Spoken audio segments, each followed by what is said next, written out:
नमस्कार दोस्तों, मेरा नाम है विजय कुमार गिरी और मैं आप लोगों का एक बार फिर से स्वागत करता हूं अपने यूट्यूब चैनल जिसका नाम है सुगा classes for agriculture.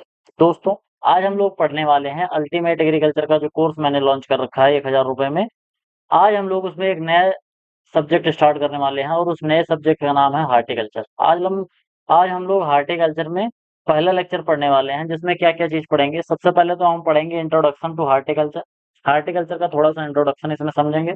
Horticultural crop कौन-कौन सी होती हैं और उसके अंदर कौन-कौन से न्यूट्रिशन पाए जाते हैं जो कि ह्यूमन बीइंग के लिए ज़रूरी है। इसके साथ-साथ हार्टिकल्चर का स्कोप क्या है, हिस्ट्री क्या है, हार्टिकल्चर में कौन-कौन सी चीज़ें आती हैं, हार्टिकल्चर ओवरऑल क्या है, इसकी थोड़ी-सी समझ डेवलप करने के लिए हम इस लेक्चर को पढ़ने वाले हैं। मैं पढ़ाना शुरू करूँ उससे पहले मैं आप लोगों को इस कोर्स के बारे में बता दूँ। मैंने ये जो कोर्स बनाया है, इस कोर्स का नाम है अल्टीमेट एग्रीकल्चर कोर्स। ये कोर्स में आपको यहाँ पर दिए गए सभी सब्जेक्ट पढ़ाए जाएँगे। यहाँ पर ये जो सब्जेक्ट दिख रहे हैं, ये सभी सब्जेक्ट बिल्कुल बेसिक से लेके एडवांस लेवल तक आपको पढ़ाया जाएगा, जिसमें मैंने कुछ एग्रोनॉमी का और कुछ पैथोलॉजी का और कुछ हार्टिकल्चर भी मैंने स्टार्ट कर रखा है। तो थोड़ा-सा मैंने अब हार्टिकल्चर भी पढ़ाऊँगा, तो थोड़ा-थोड़ा करके हर सब्जेक्ट में पढ़ाता रहूँगा। बिल्कुल बेसिक से लेके एडवांस लेवल तक आपको इसमें तैयारी कराई जाएगी और हर लेक्चर का आपको यहाँ पर पीडीएफ नोट्स भी प्रोवाइड कराया जाएगा, जो कि बाइलिंगुअल होगा, हिंदी और अंग्रेजी में होगा। इसको आप आगे चलकर प्रिंट भी करवा सकते हो। तो अगर आप इस कोर्स को खरीदना चाहते हो तो इस क्यूआर कोड को स्कैन करके मात्र 1000 रुपये में इसको खरीद सकते हो। इसको खरीद लेने के बाद कोई भी वन डे एग्जाम हो, चाहे वो स्टेट गवर्नमेंट का किसी वैकेंसी का वन डे एग्जाम हो या फिर सेंट्रल गवर्नमेंट की किसी वैकेंसी का वन डे एग्जाम हो, अगर उसमें एग्रीकल्चर पूछा जा रहा है, चाहे वो डिस्क्रिप्टिव टाइप का क्वेश्चन पूछा जाता हो या फिर ऑब्जेक्टिव टाइप के उसमें क्वेश्चन आते हैं। अगर आपका एग्रीकल्चर मजबूत नहीं है तो और आपको एग्रीकल्चर मजबूत करना है, आपका एग्जाम क्वालीफाई करना है, किसी भी स्टेट का हो कोई दिक्कत नहीं है। आपको इसको क्या करना है, इस कोर्स को परचेज़ कर लेना है। पूरा 1 साल का कोर्स होने वाला है। इसको खरीद के अच्छे से पढ़ लीजिए। मेरी गारंटी है कि आपका जो भी एग्जाम आप टारगेट कर रहे हो एग्रीकल्चर वाला, वो आप क्वालीफाई कर जाओगे। इसको पढ़ लेने के बाद आपको ना अलग से कोई और लेक्चर पढ़ना पड़ेगा, ना कोई अलग से और किसी का कोर्स खरीदना पड़ेगा। एक ओवरऑल जो कंप्लीट अल्टीमेट एग्रीकल्चर का कोर्स जैसा नाम ही है, तो एक अल्टीमेट सॉल्यूशन है ये एग्रीकल्चर का।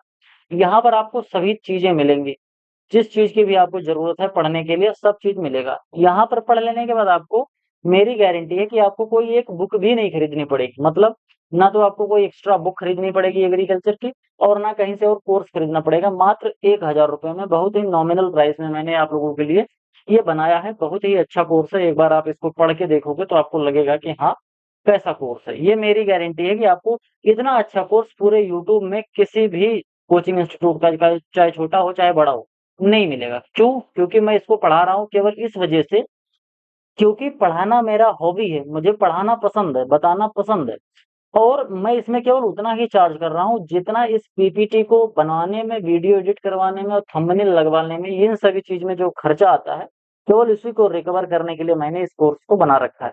बाकी मैं अपना जॉब करता हूँ, आप लोग जानते ही होंगे। तो अगर आप इसको खरीदना चाहते हो तो खरीद लो। इसके लिए आप व्हाट्सएप नंबर मेरा है 9792771793। इस व्हाट्सएप नंबर पर भी हमारे पास आप कॉल करके जो कुछ भी व्हाट्सएप पे ही चाहे मैसेज करना और चाहे व्हाट्सएप पे ही संपर्क करना है। आपको फ़ोन नहीं करना है, मतलब नॉर्मल कॉल नहीं करना है क्योंकि इस पे फ़ोन जाएगा नहीं। आपको क्या करना है, व्हाट्सएप पे ही संपर्क करना है। कोर्स से रिलेटेड जो भी जानकारी आपको चाहिए, सब आपको यहाँ पर मिल जाएगी। चलिए आगे बढ़ते हैं, देखते हैं क्या है और क्या पढ़ने वाले हैं। सबसे पहले तो हम पढ़ेंगे द ओरिजिन ऑफ हार्टिकल्चर, यानी कि हार्टिकल्चर जिसको हम बागवानी भी बोलते हैं।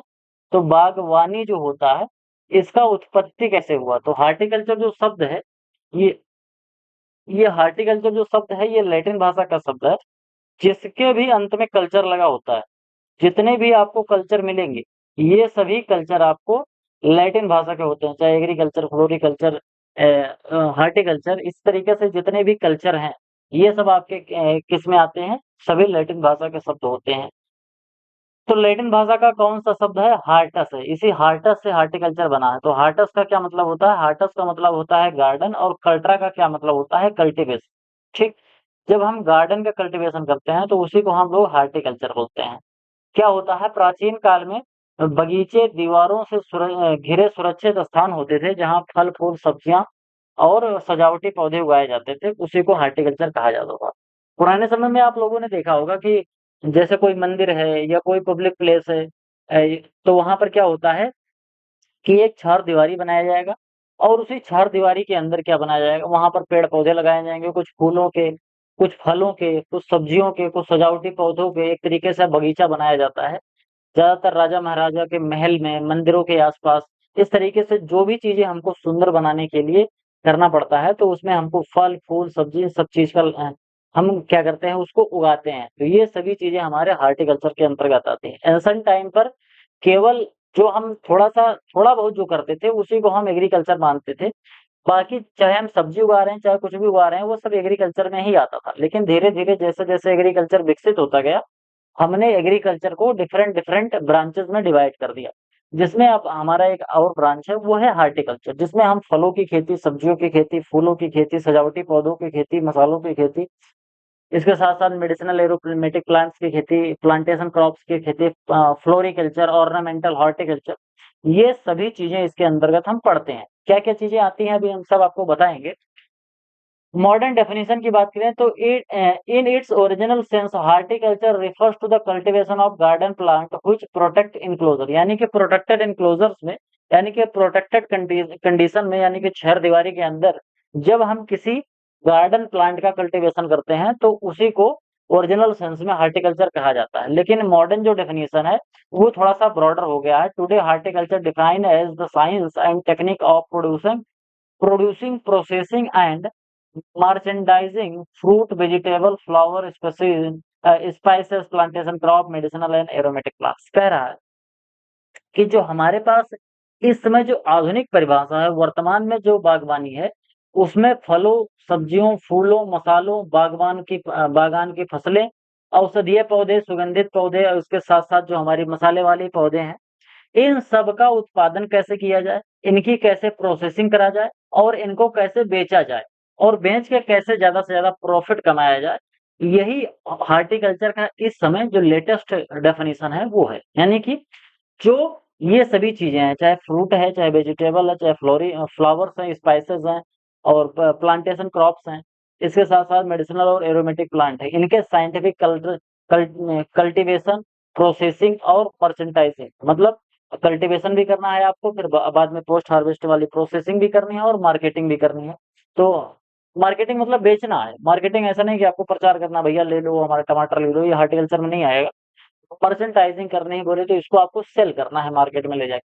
तो ये सभी चीज़ें किसमें आती हैं? हॉर्टिकल्चर में आती हैं।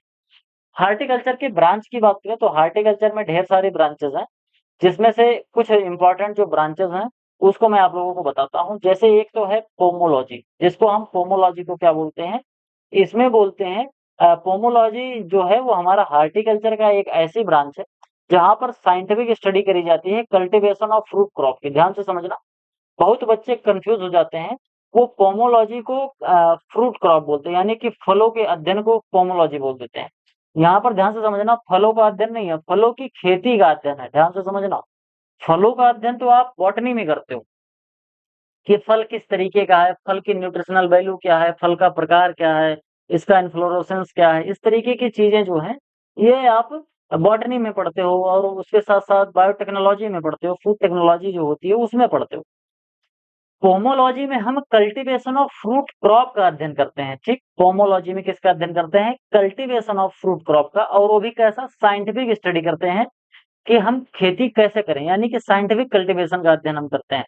इसके साथ-साथ ओलेरीकल्चर में हम uh, scientific cultivation of vegetable crop का अध्ययन करते हैं। फ्लोरिकल्चर में हम ऑर्नामेंटल जो हमारे पास क्रॉप्स होते हैं, यानी कि फूलों की खेती का अध्ययन करते हैं, ठीक? ध्यान से समझना, इसमें सजावटी पौधों की खेती जो होती है, उसको फ्लोरिकल्चर में करते हैं। सब्जियों की खेती से संबंधित जो होता है वो ओलेरीकल्चर है, और फलों की फल वाली जो फसलें हैं, उनकी खेती जो हमको करनी है, वो किसमें आता है?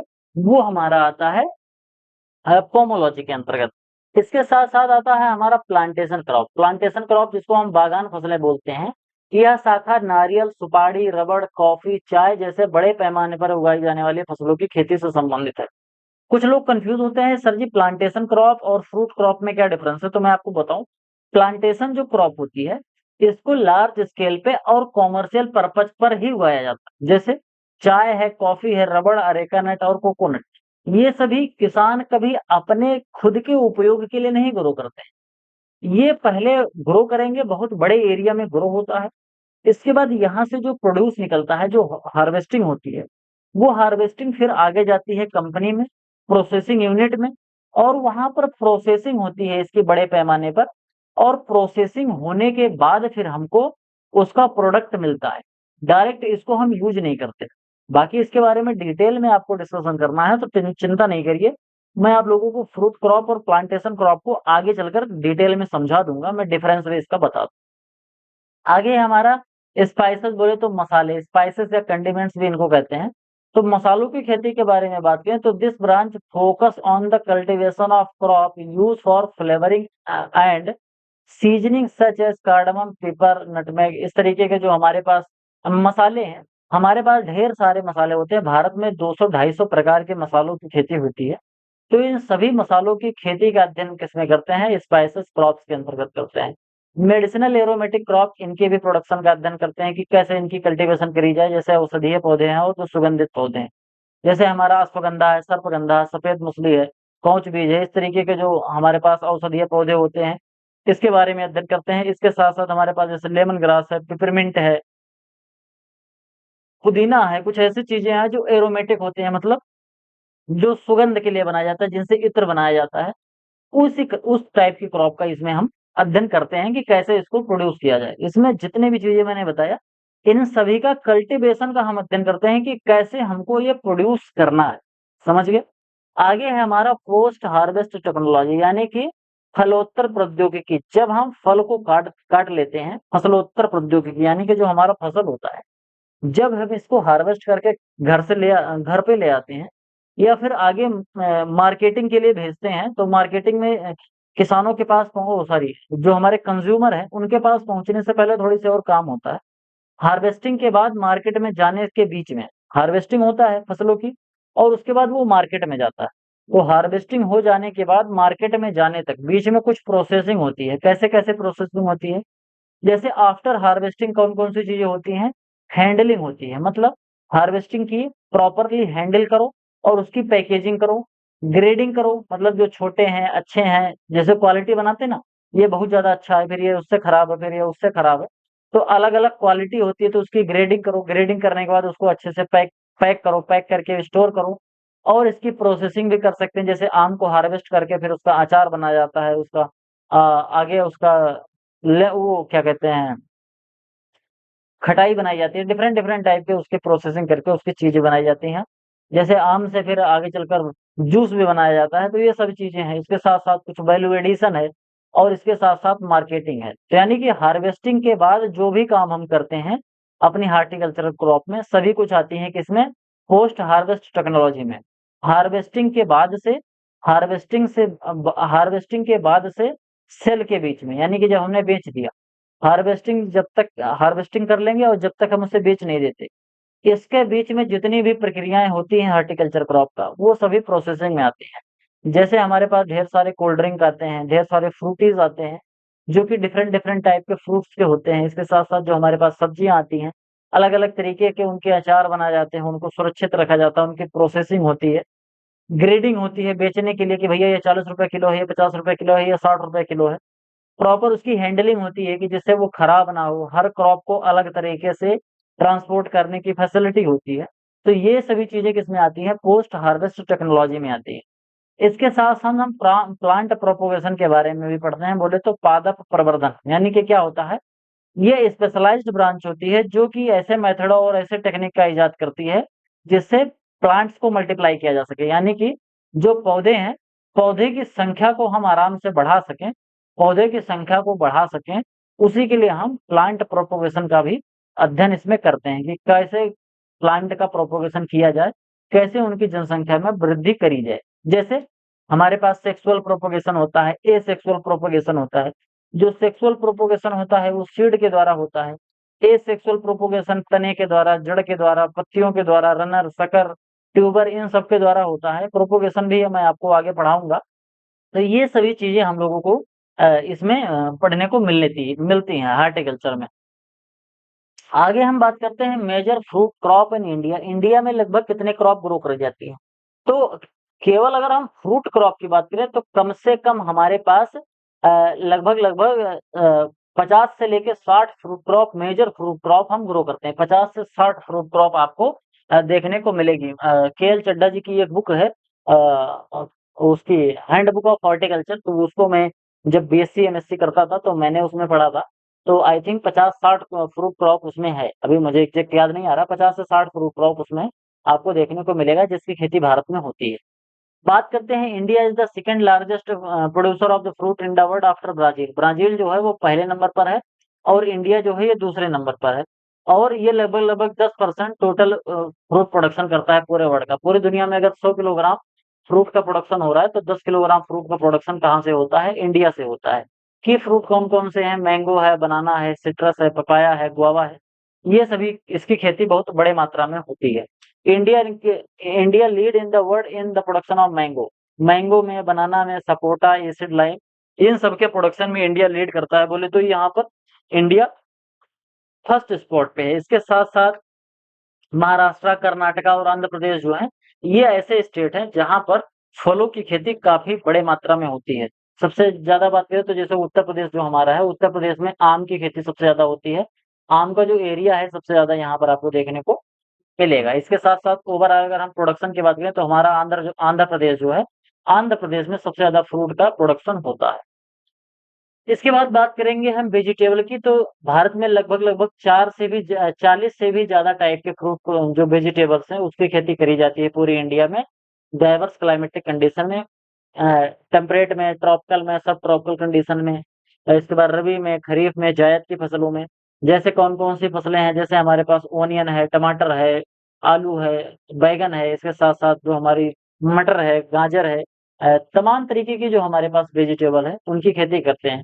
इसकी खेती में भी हम दूसरे नंबर पर हैं, लेकिन पहले नंबर पर यहाँ पर चाइना है। चाइना सब्जी के प्रोडक्शन में आगे है और ब्राजील जो है वो फल के प्रोडक्शन में आगे है, और इंडिया दोनों में ही दूसरे नंबर पर है।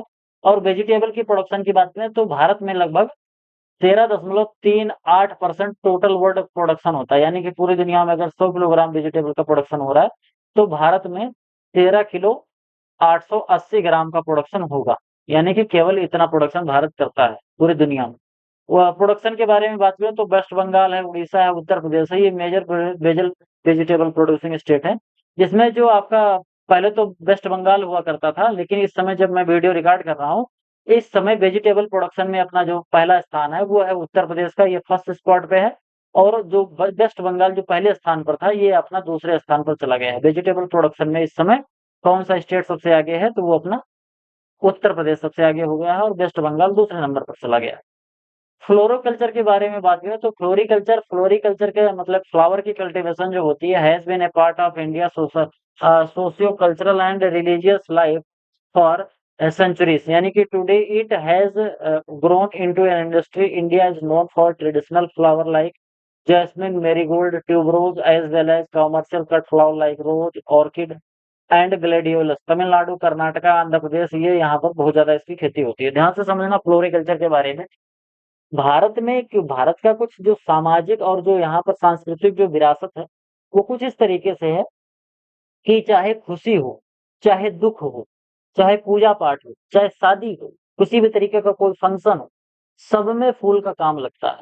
ठीक, बधाई देने के लिए फूल का काम लगता है। कोई मर गया है तो उसमें शोक संदेश में जाते हैं तो वहां भी लोग पुष्पांजलि अर्पित करते हैं। शादी विवाह में वरमाला है, सजावट के लिए फूल का इस्तेमाल होता है। तो भारत का कल्चर ही ऐसा है कि यहाँ पर शुरू से लेकर अंत तक, आदमी जब से पैदा होता है और जब तक मरता है, इसके बीच में उसके जितने भी दिन में इम्पोर्टेंट काम होते हैं, चाहे शादी है, चाहे कुछ भी, कोई भी चीज है जो उसकी लाइफ का सबसे इम्पोर्टेंट फंक्शन होता है, उसमें फ्लावर का बहुत ज्यादा इम्पोर्टेंस होता है। तो इस वजह से फ्लावर की कल्टीवेशन भी भारत में बहुत ज्यादा होती है। और इसके साथ साथ जो फ्लावर हैं ये ब्यूटिफिकेशन का भी काम करते हैं। जैसे यहाँ पर आपको दिख रहे होंगे, ये कुछ सजावटी पौधे हैं, तो ये सभी हमारा फ्लोरिकल्चर के अंतर्गत ही आते हैं या फिर ऑर्नामेंटल हॉर्टिकल्चर के अंतर्गत आते हैं। प्लांटेशन क्रॉप इन इंडिया में बात करें तो बागान फसल क्षेत्र में भारतीय अर्थव्यवस्था के महत्वपूर्ण हिस्सा है, जो निर्यात लगभग 7,500 करोड़ का राजस्व अर्जित करता है। यानी कि इससे निर्यात किया जाता है जो हमारे पास प्लांटेशन क्रॉप का जो प्रोड्यूस है, उसको बेचकर भारत लगभग 7,500 करोड़ का इजाफा करता है। जिसमें प्रमुख जो बागान की फसलें हैं हमारे पास, नारियल है, ताड़ का तेल है, यानी कि जिसको हम क्या बोलते हैं, पाम ऑयल बोलते हैं। इसके साथ-साथ काजू है, चाय है, कॉफ़ी है, इस तरीके को जो कुछ चीज़ें हैं, वो प्लांटेशन क्रॉप में आती हैं। मेन जो प्रोड्यूसिंग स्टेट है, ये है कर्नाटक, केरला, तमिलनाडु और आसाम। आसाम में चाय की खेती बहुत होती है, तमिलनाडु, केरल, कर्नाटका में यहाँ पर आपका पाम की खेती, काजू की खेती और कोकोनट की खेती बहुत अच्छी मात्रा में होती है। कर्नाटका में कॉफ़ी की भी खेती सबसे बड़ी मात्रा में करी जाती है। इसके साथ-साथ हमारा है मसाला। मसाले की खेती भारत में सबसे ज़्यादा होती है। सबसे ज़्यादा खेती पूरी दुनिया में अगर हम बात करें, तो पूरी दुनिया का लगभग 70 से 80% जो मसाला होता है, वो केवल और केवल भारत में बनता है। अगर 100 किलोग्राम पूरी दुनिया में मसाला प्रोड्यूस हो रहा है, तो उसमें 70 से लेके 80 किलोग्राम मसाला केवल भारत से ही प्रोड्यूस होता है और इसी वजह से मसालों का घर कहा जाता है भारत को। मसाले बागवानी फसलों का एक महत्वपूर्ण समूह है, जिन्हें भोजन में स्वाद और सुगंध जोड़ने के लिए उपयोग किया जाता है। भारत को मसालों का घर कहा जाता है, जहाँ काली मिर्च, इलायची, अदरक, हल्दी, लौंग जैसे कई तरह की किस्में पैदा की जाती हैं। केरल, आंध्र प्रदेश और गुजरात प्रमुख जो हमारे मसाला उत्पादक राज्य हैं। इसके साथ-साथ जो सीड स्पाइसेस हैं, यानी कि जो सीड स्पाइसेस हैं, यानी कि जो हमारे बीज वाले मसाले होते हैं, जैसे हमारा धनिया है, जीरा है, सौंफ है, इस तरीके की जो चीज़ें होती हैं, अजवाइन है, इस तरीके की जो खेती होती है, वो अपना राजस्थान में सबसे ज़्यादा मात्रा में करी जाती है। तो ये जो चीज़ें हैं काफ़ी ज़्यादा इम्पोर्टेंट है। भारत जो है, वो मसाले का सबसे बड़ा प्रोड्यूसर भी है, सबसे बड़ा एक्सपोर्टर भी है और सबसे बड़ा कंज्यूमर भी है। आप लोगों को पता होगा कि वास्को डी गामा भारत आया था। वास्को डी गामा ने ही भारत की खोज करी थी। तो वास्को डी गामा भारत आया था, तो वो मसाला लेने ही आया था। पहले क्या होता था कि लोग मसाला खरीदने भारत यूरोप के जो लोग होते थे, वो भारत से मसाला लेने के लिए जो सिल्क रूट हुआ करता था, जो कि चाइना और भारत के ऊपर से वैसे किर्गिस्तान, कजाकिस्तान होके फिर जाता था यूरोप तक। जो सिल्क रूट हुआ करता था, उसी सिल्क रूट में जाके भारत वाली भी सड़क जाके वहाँ पर मिलती थी। इधर से क्या कहते हैं दिल्ली से पंजाब, राजस्थान, हरियाणा होते हुए हम फिर आगे जाकर पाकिस्तान, अफ़गानिस्तान होके फिर ये भी यूरोप तक जाता था। तो पहले लोग जो मसाले की खेती करते थे, वो ज़मीन से करते थे, ठीक? ज़मीन से लोग यहाँ से वहाँ तक मसाले की खेती होती थी। वास्को डी गामा जब भारत आया था, तो वो कालीकट में गया था। कालीकट केरला में सबसे पहली बार वो आके उतरा था। तो वहाँ उतरा था, तो उसने जो पहली बार वो आया था, तो समुद्री मार्ग से आया था। इसीलिए उसने कहा था यहाँ आगे पहुँच के कि ये एक नई दुनिया हमने खोज कर ली है, भारत। ऐसा नहीं है कि भारत पहले अनभिज्ञ था यूरोप से। यूरोप से पहले जुड़ा हुआ था, लेकिन धरती के माध्यम से जुड़ा हुआ था, ठीक? यानी कि लोग केवल सतह-सतह से ही जाते थे। समुद्र रास्ते की जो खोज की थी, वास्को डी गामा ने ही करी थी। तो वास्को डी गामा जब यूरोप से चला था, तो वो मसाले को ही खरीदने चला था कि हम जाएँगे, मसाला लेके आएँगे, खोजेंगे कोई एक नई दुनिया। तो यहाँ से जब यहाँ आया था, तो यहाँ से वो मसाले लेके गया था और उधर से अपना वो पत्ता गोभी लेके आया था। मतलब पत्ता गोभी, फूल गोभी, ब्रोकोली ये सब चीज़ें जो है, वो वास्को डी गामा लेके आया। तो वो लाके यहाँ दे दिया और यहाँ से मसाला लेके गया। तो इस तरीके से मसाला पूरी दुनिया में फेमस हो गया। इसके बाद हमारा है मेडिसिनल और एरोमेटिक प्लांट, जो हमारा होम्योपैथी है और इसके साथ-साथ जो आयुर्वेद है। ये दोनों ही जो हमारे मतलब दोनों ही जो हमारे बीमारियों को सही करने वाले जो चीज़ें हैं, क्या कहते हैं उसको, जो चिकित्सा पद्धतियाँ, हाँ, चिकित्सा पद्धतियाँ यानी कि चिकित्सा पद्धतियाँ जो हमारे पास हैं, चाहे वो होम्योपैथी हो और चाहे फिर वो हमारा आयुर्वेद, दोनों में ही प्लांट्स बेस्ड जो सब्सटेंस होते हैं, इन्हीं का उपयोग किया जाता है, हमारी बीमारियों को सही करने के लिए। तो भारत में अगर हम बात करें, तो India processes A rich diversity of medicinal and aromatic plants which over 9,500 species having medicinal property. The demand of these plants is growing in both domestic and export market. Important example जैसे इसबगोल है, जिसको हम फाइलियम husk बोलते हैं, सेना है, अश्वगंधा, सर्पगंधा, सफेद muesli, ये सभी चीजें हैं। जापानीज मिंट है, लेमन ग्रास है, ये सभी जो पौधे हैं, कुछ मेडिसिनल हैं और कुछ एरोमेटिक हैं। जैसे यहाँ पर आपको जो दिख रहा है मिंट दिख रहा है और लेमन ग्रास जो दिख रहा है, ये सभी कैसी हैं? ये दोनों जो पौधे हैं, ये एरोमेटिक है। बाकी ऊपर जो अश्वगंधा, सर्पगंधा, सेना, ये सब जो दिख रहा है, ये इसबगोल, ये सभी मेडिसिनल प्लांट है। भारत में ऐसा कहा जाता है, आयुर्वेद का कहना है कि कोई भी पौधा हर पौधे की कोई ना कोई मेडिसिनल वैल्यू होती है। इस तरीके का भारत में जो एंशिएंट टाइम पर आयुर्वेद था, वो इतना डेवलप था कि नीम है, आक है, कोई भी पौधा जो आप सोच सकते हैं, हर पौधे का कोई ना कोई मेडिसिनल वैल्यू ज़रूर होती है। किसी की कम होती है, किसी की ज़्यादा होती है। तो जो मेडिसिनल प्लांट्स होते हैं, क्योंकि इनकी धीरे-धीरे डिमांड बढ़ती जा रही है, तो पहले तो क्या होता था कि मेडिसिनल जो प्लांट होते थे, इनको खरपतवार बोलते थे।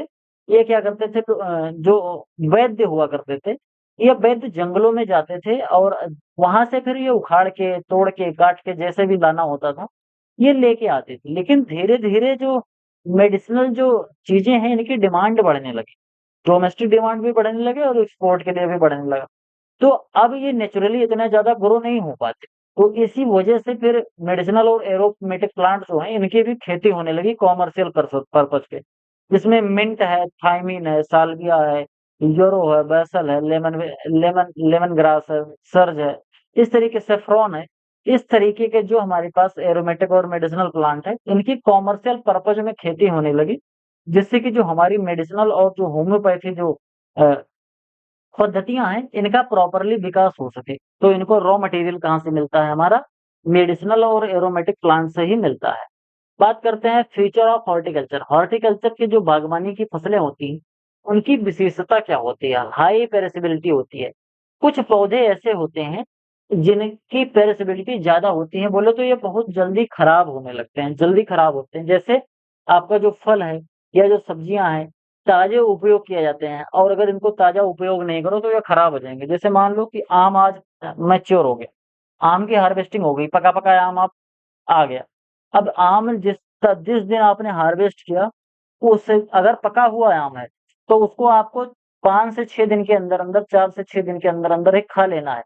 अगर नहीं खाया तो आम आपका जो है वो सड़ने लगेगा, खराब हो जाएगा। इसी तरीके से जो हमारी हरी पत्तेदार सब्जियाँ हैं या कोई भी जो हरी सब्जी है, वो बहुत जल्दी खराब होती है। जैसे फूल गोभी है, पात गोभी है, अगर इसको आप टाइम से नहीं कंज़्यूम करोगे, हार्वेस्टिंग करके रखोगे, तो बहुत जल्दी ये खराब हो जाती है, हाइली पेरिशेबल होती है। इसके साथ-साथ intensive cultivation, these crop require a large input of capital, labour and technology per unit of land. जो हम एग्रोनॉमी वाली क्रॉप ग्रो करते हैं, एग्रोनॉमी वाली क्रॉप में जो क्रॉप ग्रो होती हैं, उनकी जो न्यूट्रिशनल रिक्वायरमेंट होती है, उतनी ज़्यादा नहीं होती है, जितनी हॉर्टिकल्चरल क्रॉप की होती है। इसके साथ-साथ जो हॉर्टिकल्चरल क्रॉप है, इसकी खेती करने में काफ़ी ज़्यादा मेहनत है, काफ़ी काफ़ी लेबर इंटेंसिव है। इसके साथ-साथ इसमें काफ़ी ज़्यादा पूँजी भी लगता है, पैसा भी लगता है। ध्यान से समझना, जैसे आप 1 हेक्टेयर अगर गेहूँ की खेती करोगे, तो आपको बहुत ज़्यादा मेहनत नहीं करनी पड़ेगी। लेकिन आप वहीं एग्ज़ाम्पल ले लो, 1 हेक्टेयर आपने मिर्च की खेती कर तो क्या करना पड़ेगा? सबसे पहले तो आपको नर्सरी ग्रो करनी पड़ेगी। नर्सरी जब ग्रो होगी फिर उसकी ट्रांसप्लांटिंग करनी पड़ेगी। ट्रांसप्लांटिंग करने के बाद उसमें आपको रो पानी देना पड़ेगा 2-2 3-3 महीने पर जब तक पौधा सही से ग्रो नहीं हो जाता। इसके बाद इसमें प्रॉपर वीडिंग, होइंग करनी पड़ती है कि जिससे खरपतवार ना निकले। हफ्ते में 1 बार, 2 बार इसमें हार्वेस्टिंग करनी पड़ती है, मिर्च की तुड़ाई करनी पड़ती है। तो ये काफ़ी ज़्यादा लेबर इंटेंसिव होता है और काफ़ी ज़्यादा इस इन सब चीज़ों में काफ़ी ज़्यादा पैसा लगता है। तो हॉर्टिकल्चरल क्रॉप की ये सभी चीज़ें होती हैं। लेकिन दूसरी चीज़ और भी है कि इसका प्रॉफ़िट भी बहुत ज़्यादा होता है। हॉर्टिकल्चर क्रॉप जो होती है, इसमें प्रॉफ़िट ज़्यादा होता है। बशर्ते आप जो भी फसलें ग्रो कर रहे हों, वो या तो अगेती हों या तो पछेती हों। यानी कि मार्केट में जो आपकी फसल है, या तो अन्य की अपेक्षा जल्दी आ जाए और या तो अन्य की अपेक्षा देर से आए। क्योंकि जब आगे और पीछे आप बेचते हो तो उस समय मार्केट में जो डिमांड है, वो काफ़ी ज़्यादा रहती है, तो आपको पैसे ज़्यादा मिलते हैं और कहीं मिड सीज़न में आप पड़ गए, तो मिड सीज़न में बड़ी दिक्कत हो जाती है। आप लोगों ने देखा होगा कई बार क्या होता है, अभी मैंने जल्दी ही सोशल मीडिया पे एक वीडियो देखा था, तो उसमें एक किसान रहता है, वो सब्जी मंडी जाता है, अपना परवल रहता है उसके पास, तो परवल को बेचने जाता है। वहाँ पर परवल ₹1 और ₹2 किलो बिक रहा होता है। तो वो इतना ज़्यादा फ्रस्ट्रेट हो जाता है कि इतने में तो तुड़ाई नहीं निकलेगी, बाकी अपनी पूँजी तो छोड़ ही दो, अपना लेबर तो छोड़ दो, इसको तोड़ के जो मैं यहाँ बेचने लाया हूँ मंडी तक, इसका भी पैसा नहीं निकलेगा अगर ₹1 किलो दिया इसको खरीदा जाएगा। तो उसने क्या किया, वहीं मंडी में उसको पूरा टाली खाली कर दिया और वहीं पर उसको कचरने लगा, उसको वहीं डिस्ट्रॉय करने लगा। इस तरीके से किसान वहाँ दुखी हो गया था। बात करते हैं स्किल्ड ऑपरेशन की, जो हमारी एग्रोनॉमी वाली क्रॉप्स होती हैं, इनको ग्रो करने के लिए हमें स्किल की ज़रूरत पड़ती है, लेकिन उतना ज़्यादा नहीं जितना हमें हॉर्टिकल्चरल क्रॉप ग्रो करने के लिए चाहिए। जैसे इसमें प्रोपोगेशन जो करना है, प्रॉपर ट्रेनिंग, प्रूनिंग करनी पड़ती है। हार्वेस्टिंग करने के लिए स्पेशल टेक्निक का इस्तेमाल करना पड़ता है। नहीं तो जैसे आम है, आम की हार्वेस्टिंग अगर आपने सही से नहीं करी तो आम अगर ऊपर से डायरेक्ट ज़मीन पर गिरेगा तो फट जाएगा, खराब हो जाएगा। तो इन सभी चीज़ों के लिए एक स्पेशल टेक्निक की ज़रूरत पड़ती है। इसके साथ-साथ जो हॉर्टिकल्चरल क्रॉप होती हैं, इनमें न्यूट्रिएंट बहुत भरपूर मात्रा में होता है। चाहे वो विटामिन हो, चाहे मिनरल हो, चाहे कोई और बेनिफिशियल कंपाउंड या इलेक्ट्रोलाइट्स हों, ये सभी बहुत अच्छे मात्रा में पाए जाते हैं। इसके साथ-साथ जो हमारे हॉर्टिकल्चरल प्लांट होते हैं, इनकी एस्थेटिक वैल्यू होती है, बोले तो सौंदर्यात्मक मूल्य होता है। जैसे सुंदर फूल हैं, सजावटी पौधों के माध्यम से सौंदर्य सुख प्राप्त करना बागवानी का एक अनूठा पहलू है। ध्यान से समझना। जो बहुत वीआईपी लोग होते हैं, उनका जो डाक बंगला होता है, उनका जो घर होता है, उसके आस-पास आप लोगों ने देखा होगा, एक बाग होता है। उस बाग में फूल, फल, पौधे, सब्जियाँ, फल, सभी चीज़ें थोड़ी-थोड़ी लगाई रहती हैं। इससे उनको ताज़ी हवा भी मिलती है और ताज़ी सब्जियाँ और ताज़े फल भी मिलते हैं और साथ में वो एक ब्यूटिफिकेशन का भाई काम करता है, सुंदर लगता है देखने में। हॉर्टिकल्चर के इम्पोर्टेंस की बात करें, तो क्योंकि इसके पास न्यूट्रिएंट जो होता है, चाहे वो विटामिन हो, चाहे मिनरल हो, चाहे फ्लेवर हो या अरोमा हो, ये एक बैलेंस डाइट के लिए काफ़ी ज़्यादा ज़रूरी होती है और ये सभी चीज़ें हमारे हॉर्टिकल्चरल क्रॉप में मिलती हैं। जैसे अगर हम एग्रोनॉमी की बात करें, तो इसमें जो अनाज वाली फसलें हैं, इसमें ज़्यादातर हमको कार्बोहाइड्रेट मिल जाएगा। जो हमारी दाल वाली फसलें हैं, उसमें प्रोटीन मिल जाएगा। तेल वाली फसलें हैं, इसमें हमें वसा मिल जाएगा। तो इस तरीके से हमको मेजर मेजर जो न्यूट्रिएंट है वो मिलते हैं। लेकिन विटामिन और मिनरल अगर हमको चाहिए तो हमें वेजिटेबल और फ्रूट का कंज़म्पशन करना ही पड़ता है। मेडिसिनल वैल्यू भी इसकी सब ज़्यादा होती है, तो इस वजह से इसके साथ-साथ इकोनॉमिक बेनिफिट भी होते हैं क्योंकि ये हायर रिटर्न देते हैं कंपेयर टू स्टेपल जो हमारी फूड क्रॉप होती है। जो एग्रोनॉमी की फूड क्रॉप होती है, उनकी अपेक्षा ये हमारा जो प्रोडक्शन देती हैं, मतलब इससे हम पर हेक्टेयर अपना पैसा ज़्यादा कमा सकते हैं। एम्प्लॉयमेंट जनरेशन इसमें होता है, जैसे अगर आपने गेहूँ की खेती कर दी, तो गेहूँ की खेती में आपको ज़्यादा लेबर की ज़रूरत नहीं पड़ेगी। लेकिन अगर आपने 1 हेक्टेयर मिर्च की खेती करी है, तो उसमें आपको ढेर सारे लेबर की भी ज़रूरत पड़ेगी, तो इसलिए ये काफ़ी लेबर इंटेंसिव क्रॉप है। तो लेबर अगर हम देंगे, तो लेबर देने के लेबर इसमें बराबर लगेंगे, तो इसका सीधा-सीधा यही तात्पर्य है कि इसमें आपको क्या मिलेगा, इसमें आपको एक एम्प्लॉयमेंट भी मिलेगा, तो एम्प्लॉयमेंट जनरेशन का भी काम हॉर्टिकल्चर कर सकता है। मोर इम्पोर्टेंट और क्या है इफेक्टिव यूज़ ऑफ वेस्टलैंड जो हमारे पास वेस्टलैंड है, जहाँ पर एग्रोनॉमी के क्रॉप नहीं ग्रो कर सकते हैं, कोई और अन्य प्रकार की फसल नहीं ग्रो कर सकते हैं, वहाँ पर हम हॉर्टिकल्चरल क्रॉप को ग्रो कर सकते हैं। जैसे जो हमारे मेडिसिनल प्लांट्स जो होते हैं, या फ्रूट क्रॉप जो होते हैं, ये थोड़ी हार्डी होते हैं, तो इनको हम आराम से ग्रो कर सकते हैं। अगर हमारा एग्रोनॉमी की क्रॉप वहाँ पर नहीं हो पा रही है, ग्रो हो पा रही है, तो हम हॉर्टिकल्चरल क्रॉप जो कुछ चीज़ें हैं, उसको हम ग्रो कर सकते हैं। इसके साथ-साथ फॉरेन एक्सचेंज अर्न कर सकते हैं। जैसे अभी मैंने बताया मसाले जो होते हैं पूरी दुनिया में बेचे जाते हैं। इसके साथ-साथ भारत के जो आम हैं, अल्फांसो है, सिंधु है, ये सब आम जो हैं ये पूरी दुनिया में फ़ेमस हैं, तो भारत से ये पूरी दुनिया में जाते हैं। इसके साथ-साथ जो हमारा वेजिटेबल और फ्रूट की इंडस्ट्री है जो प्रोसेसिंग करती है, जैसे अचार बनाने के लिए, फ्रूट बनाने के लिए या डिफरेंट-डिफरेंट टाइप के आपने मसाले के ब्रांड देखे होंगे, तो इन सभी को जो रॉ मटेरियल मिलता है वो हमारा हॉर्टिकल्चर से ही मिलता है। एनवायरमेंटल प्रोटेक्शन भी होगा क्योंकि इसमें हमारी जो फल वाली जो पौधे हैं, फल वाले और प्लांटेशन क्रॉप जो होते हैं, ये एक ट्री कवर भी हमारे देश में बढ़ाते हैं और ये ऑक्सीजन बहुत ज़्यादा निकालते हैं।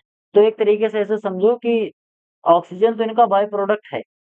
हमको फल तो मिल ही रहा है और फल के साथ-साथ जो ऑक्सीजन जो दे रहे हैं, जो प्यूरिफिकेशन का काम कर रहे हैं और ग्लोबल वार्मिंग का जो रोकने का काम करते हैं, ये भी सभी चीज़ें हमको इनसे मिलती हैं। तो इसी वजह से जो हॉर्टिकल्चर है, वो काफ़ी ज़्यादा इम्पोर्टेंट स्कोप की बात करें तो भारत में इस समय इसका स्कोप क्या है? तो हम अपने हमारी जो डाइट होती है, एक आदमी की डाइट में जो सबसे ज़्यादा जो प्रोपोर्शन होता है, वो वेजिटेबल का होता है। लगभग 300 ग्राम वेजिटेबल एक आदमी को रोज़ चाहिए। बाकी आप अंदाज़ा लगाओ कि हर चीज़ें आपको कम मिलती है, जैसे 200 से 250 एमएल आपको दूध चाहिए। इसके साथ-साथ आपको लगभग आपकी वही बॉडी वेट के हिसाब से यानी 50 पच अगर मान लो 60 किलो के हो तो आपको 60 ग्राम प्रोटीन चाहिए। इस तरीके से फिर आपको अपनी एनर्जी के हिसाब से आपको कार्बोहाइड्रेट चाहिए। तो हर चीज़ अगर आप वज़न में तौलोगे तो सबसे ज़्यादा आपको वेजिटेबल ही खानी पड़ेगी क्योंकि वेजिटेबल की डिमांड 300 है।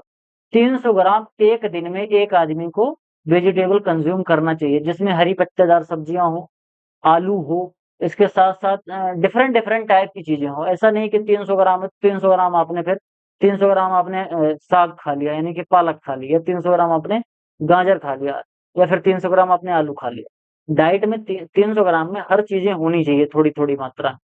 इसकी डिमांड जो है वो बढ़ती जा रही है, ठीक? क्योंकि स्टार्टिंग में क्या होता है, जब आदमी का पेट नहीं भरा रहता है, तो सबसे पहले तो वो सोचता है उसे रोटी मिल जाए, वो नमक से भी खा जाएगा। लेकिन जब रोटी की डिमांड पूरी हो जाती है, तो आदमी सोचता है कि अब हमें थोड़ा-सा प्रोटीन मिले, तो प्रोटीन के लिए फिर वो दाल भी माँगेगा और जब प्रोटीन और दाल ये दोनों की प्रक्रियाएँ पूरी हो जाएँगी, तब कहेगा यार थोड़ा-सा न्यूट्रिएंट भी मिले, मिनरल भी मिले, तो वो फिर वेजिटेबल और इसके साथ-साथ जो हमारे फ्रूट्स हैं, उनकी तरफ बढ़ेगा। तो वेजिटेबल और जो फ्रूट की तरफ बढ़ेगा, तो सीधा-सीधा मतलब ये है कि भारत में जो अब अनाज का जो वो है, अनाज की जो रिक्वायरमेंट है, वो भारत खुद से पूरा कर ले रहा है। चाहे वो दाल है या इसके साथ-साथ जो तेल है, तेल तो खैर नहीं पूरा होता, तेल तो हमें दूसरे देश से मँगाना पड़ता है, विदेशों से और हमारे पास जो अनाज है, इसकी डिमांड हम लोग पूरी कर ले रहे हैं। अब खाने को और स्वादिष्ट बनाना है, जो हमारे पास है, हमें विटामिन चाहिए, मिनरल चाहिए, ये सब चीज़ें जो हों उसके लिए हमें हॉर्टिकल्चर को प्रोत्साहित करना है, क्योंकि इसी से हम इन चीज़ों को प्राप्त करेंगे। तो इस समय इसकी डिमांड बढ़ रही है, तो हॉर्टिकल्चर की जो डिमांड है वो बढ़ती जा रही है। वेस्टलैंड जो हमारे पास है, जहाँ पर हम एग्रोनॉमिक की क्रॉप को ग्रो नहीं कर सकते हैं, वहाँ पर हम हॉर्टिकल्चर क्रॉप को ग्रो कर सकते हैं, तो वेस्टलैंड जो है हमारा है, उसका भी हम अच्छे से यूटिलाइज़ेशन कर सकते हैं। इसके साथ-साथ निर्यात क्षमता के बारे में बात करें तो भारत के पास जो बागानी वस्तुएँ हैं, उनका अंतर्राष्ट्रीय व्यापार में अपनी हिस्सेदारी बढ़ाने के लिए एक महत्वपूर्ण अवसर है। भारत में अच्छी-अच्छी फसलें ग्रो करी जाती हैं। अगर इसको इंटरनेशनल स्टैंडर्ड की हम ग्रो करेंगे, तो इसको हम विदेशों में बेच पाएँगे जिससे हमको एक फॉरेन एक्सचेंज भी प्राप्त होगा, यानी कि विदेशी मुद्रा भी प्राप्त होगी। हॉर्टिकल्चर क्रॉप और ह्यूमन न्यूट्रिएंट के बारे में बात करें तो वेजिटेबल और फ्रूट जो होते हैं बहुत ही क्रूशियल होते हैं। एक हमारे पास जो बैलेंस डाइट होती है संतुलित आहार के लिए इनका बहुत बड़ा योगदान होता है। They are a cheap and natural source of vital protective nutrient and vitamin. ये डिफरेंट डिफरेंट टाइप के हमें जो न्यूट्रिएंट और विटामिन की ज़रूरत पड़ती है उसके एक नेचुरल और चीप यानी कि सस्ते सोर्स होते हैं। Largely vegetation vegetarian population like India's including horticulture produce in the daily diet is essential for maintaining good health. क्योंकि भारत के लोग ज़्यादातर वेजिटेरियन, इसलिए इनकी हेल्थ को मेंटेन करने के लिए और इन्हें डिजीज़ और बीमारियों से बचाने के लिए हमको वेजिटेबल में हमें न्यूट्रिएंट और विटामिन की बहुत ज़्यादा ज़रूरत पड़ती है, जो कि हमें फ्रूट और वेजिटेबल से बहुत अच्छी मात्रा में प्राप्त होता है। आगे बात करते हैं इसका क्या है, फंक्शंस क्या है, इम्प्रूव करता है डाइजेशन का। कोई भी हमारे पास जो फ्रूट है या वेजिटेबल है जिसके अंदर फाइबर ज़्यादा अच्छी मात्रा में पाया जाता है, तो फाइबर जो होता है वो हमारे पेट में पचता नहीं है। फाइबर पेट में पचता नहीं तो हमारा जो एलिमेंट्री कैनाल होता है यानी कि हमारा जो पाचन तंत्र होता है उसमें वो पचेगा नहीं, तो पचेगा नहीं तो वो क्या करता है एक तरीके से उसको साफ करने का काम करता है। तो हमारा जो डाइजेस्टिव सिस्टम है, वो एलिमेंट्री कैनाल जो है, वो छोटी आँत, बड़ी आँत और पूरा जो चीज़ है, वो बहुत अच्छे तरीके से साफ होता है और साफ होने की वजह से फिर हमारा जो डाइजेशन है, वो अच्छे तरीके से इम्प्रूव होता है। यानी कि जो भोजन पचने की जो हमारी जो भोजन पचता है, वो बहुत अच्छे तरीके से पचने का काम करता है। इसके साथ-साथ एसिड को संतुलित करता है। वे प्रोटीन और वसा के पाचन के दौरान जो हमारी एसिड उत्पन्न होती है हमारी बॉडी में, उसको न्यूट्रलाइज़ करने का काम करता है। इसके साथ-साथ इम्यूनिटी को बूस्ट करता है क्योंकि जो विटामिन और मिनरल्स होते हैं, इन्हीं की कमी से डिफरेंट डिफरेंट टाइप की बीमारियाँ होती हैं। अभी मैं आप लोगों को बताऊँगा कि कौन-सी विटामिन की कमी से कौन-कौन सा रोग होता है। तो क्योंकि इनके अंदर जो हमारे फ्रूट और वेजिटेबल होते हैं, इनके अंदर विटामिन और मिनरल बहुत अच्छी मात्रा में पाए जाते हैं, इसीलिए हमें ये बीमारियों से भी बचाते हैं और विटामिन और मिनरल तो ये प्रोवाइड करते ही करते हैं। बात करेंगे कौन-कौन से फ्रूट में या वेजिटेबल में कौन-कौन सा विटामिन पाया जाता है। जैसे विटामिन जो ए है, विटामिन ए जिसको हम क्या बोलते हैं, इसको रेटिनॉल बोला जाता है। इसका जो केमिकल नेम है वो रेटिनॉल है। तो विटामिन जो ए है, विटामिन ए की कमी से क्या होता है, हमें नाइट ब्लाइंडनेस हो जाती है। नाइट ब्लाइंडनेस होती है और हमारी जो स्किन है वो रफ हो जाती है। तो ये बहुत ज़्यादा इम्पोर्टेंट नहीं है, फिलहाल आप इसको समझो कि रतौंधी हो जाती है हमको। अगर हम मेजर सोर्स के बारे में बात करें कि विटामिन ए का जो मेजर सोर्स है, तो उसमें आपका जो पपाया है मैंगो जो है, मैंगो में सबसे ज़्यादा पाया जाता है। अगर फ्रूट के बारे में केवल बात करें तो फ्रूट में लगभग 4800 IU पर 100 ग्राम इसमें पाया जाता है विटामिन ए। जबकि पपाया जो हमारा है, पपाया में 20 IU पाया जाता है पर 100 ग्राम में। तो यानी कि जो हमारे पास फ्रूट्स हैं, फ्रूट में जो सबसे बड़ा हमारे पास स्रोत है, तो फ्रूट में विटामिन ए का जो सबसे बड़ा स्रोत है वो हमारा मैंगो है 4800 IU का, और उसके बाद फिर हमारे पास पपाया है 20 IU का, ये सोर्स है। इसके साथ साथ हमारे पास डेट पाम और जैक फ्रूट है, ये दोनों भी विटामिन ए के बहुत अच्छे स्रोत हैं। बात करते हैं वेजिटेबल में, तो वेजिटेबल में हमारे पास जो बथुआ है, बथुआ जो कि एक खरपतवार है, इसको हम वेजिटेबल के तरीके से भी इसका हम साग बनाते हैं। तो बथुए के अंदर काफी ज्यादा मात्रा में पाया जाता है विटामिन ए, यानी कि आम से भी ज्यादा। सबसे ज्यादा अगर मात्रा में पूछा जाए तो सबसे ज्यादा अगर ओवरऑल है तो बथुआ आपका सबसे राइट आंसर हो जाएगा। बाकी फ्रूट में सबसे ज्यादा तो आपका मैंगो ही रहेगा। विटामिन बी के बारे में बात करें तो विटामिन बी को हम क्या बोलते हैं, विटामिन बी को थायमिन भी कहा जाता है। इसका केमिकल नेम थायमिन होता है विटामिन बी 1 का। इसकी कमी से जो होता है वो बेरी बेरी नामक एक डिजीज होता है, इस तरीके का होता है। जो विटामिन बी है, विटामिन बी जो कॉम्प्लेक्स है, यानी कि विटामिन बी 1, 2, 3 और विटामिन बी 6, विटामिन बी 12, ये जो विटामिन बी कॉम्प्लेक्स है, इनकी कमी से ज्यादातर चमड़े वाली बीमारियां होती है। जो हमारी स्किन रिलेटेड जो समस्याएं हैं वो विटामिन बी की कमी से ही होता है। तो विटामिन बी 1 की कमी से बेरी बेरी नामक रोग होता है, और इसका जो मेन सोर्स है वो वॉलनट, एप्पल, बनाना और आलमंड है।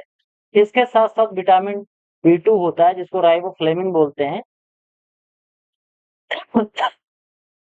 ये किसमें पाया जाता है, विटामिन बी 2 जो है हमारा बेल, पपाया और लीची में पाया जाता है। इसमें बेल बहुत ज्यादा याद कर लेना, राइबोफ्लेविन नाम का होता है, राइबोफ्लेविन। ये जो विटामिन बी 2 है ये बेल में बहुत अच्छी मात्रा में पाया जाता है, तो इसको जरूर याद कर लेना। विटामिन जो बी सी है, सॉरी विटामिन जो सी है, विटामिन सी की कमी से, विटामिन सी जिसको हम एस्कॉर्बिक एसिड बोलते हैं, इसकी कमी से स्कर्वी रोग होता है जिसको हम सूखा रोग बोलते हैं। ये सबसे ज्यादा किस में पाया जाता है, फलों में बारबडास चेरी में पाया जाता है, आंवला में और गुआवा में, लाइम में पाया जाता है। सबसे बड़ा स्रोत विटामिन सी का कौन है, वो चेरी है, जिसको बारबडास चेरी बोलते हैं। बारबडास एक जगह है, एक कंट्री है, मतलब कंट्री शायद है या कंट्री में एक कोई जगह है, मतलब भूगोल में एक जगह है वो। तो बारबडास में एक चेरी ग्रो होती है, उस चेरी के अंदर विटामिन बी सबसे ज्यादा मात्रा में पाया जाता है। भारत में तो ज्यादा मिलता नहीं है, तो भारत में जो मेजर सोर्स है वो विटामिन सी को हम यूज करते हैं किससे, आंवला से, और इसके साथ साथ लेमन और लाइम से। इससे हमारी बॉडी में इम्यून सिस्टम भी डेवलप होता है और बीमारियों से लड़ने की जो क्षमता है वो भी बढ़ती है। तो विटामिन सी का सबसे बड़ा स्रोत कौन सा है, बारबडास चेरी है। कैल्शियम के बारे में बात करें तो कैल्शियम की कमी से जो हमारी हड्डियों से संबंधित जो बीमारी होती है वो होती है, जैसे रिकेट्स है। हड्डियों में एक बहुत बीमारी होती है जिसको हम क्या बोलते हैं, रिकेट्स बोलते हैं। तो रिकेट्स वाली बीमारी हो जाती है।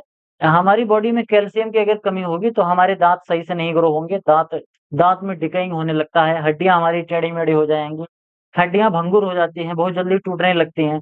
अगर कहीं आप इधर उधर गिर जाओगे टूट जाएगा। कई बार तो लोग कुर्सी से गिर जाते हैं, टूट जाती है हड्डी, तो इस वजह से, क्योंकि कैल्शियम की कमी रहती है। तो कैल्शियम की कमी की वजह से हमारे जो ज्वाइंट्स होते हैं, इन ज्वाइंट्स में जैसे उठते बैठते हैं या हाथ में कट कट की जो आवाज आती है, वो जब कैल्शियम की कमी होती है तो इसी वजह से आता है। तो कैल्शियम की कमी अगर है तो उसको दूर करने के लिए कस्टर्ड एप्पल, जिसको सीताफल बोलते हैं, इसको हम खा सकते हैं, शलीफा कहा जाता है। इसके साथ साथ हमारे पास क्या है, फिग है, सिट्रस है, सिट्रस फ्रूट है और ग्रेप है, इसका इस्तेमाल हम कर सकते हैं।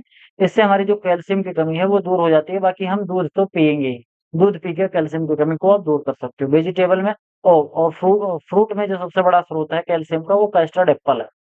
तो आज की वीडियो में केवल इतना ही। आई होप आपको वीडियो पसंद आया होगा। वीडियो पसंद आया हो तो वीडियो को लाइक करिए। अगर यूट्यूब पर देख रहे हैं तो लाइक करिए, टेलीग्राम पर देख रहे हैं तो एक हार्ट का इमोजी बना के जरूर भेजिए। चैनल को सब्सक्राइब नहीं किया तो सब्सक्राइब करिए। आपके जो सुझाव है कमेंट बॉक्स में जरूर लिखिए। अपने दोस्तों के साथ ज्यादा से ज्यादा इस चैनल को शेयर करिए। आपको यहाँ पर एक वीडियो दिख रही होगी, इस वीडियो को आप देख के समझ सकते हो कि जो मैंने 1000 रुपए का अपना अल्टीमेट एग्रीकल्चर का जो कोर्स लॉन्च कर रखा है उसमें आपको क्या क्या फैसिलिटी मिलने वाली है, कोर्स में क्या क्या चीजें हैं और इसको कैसे परचेज करना है, सब कुछ आपको इस वीडियो में देखने को मिल जाएगा।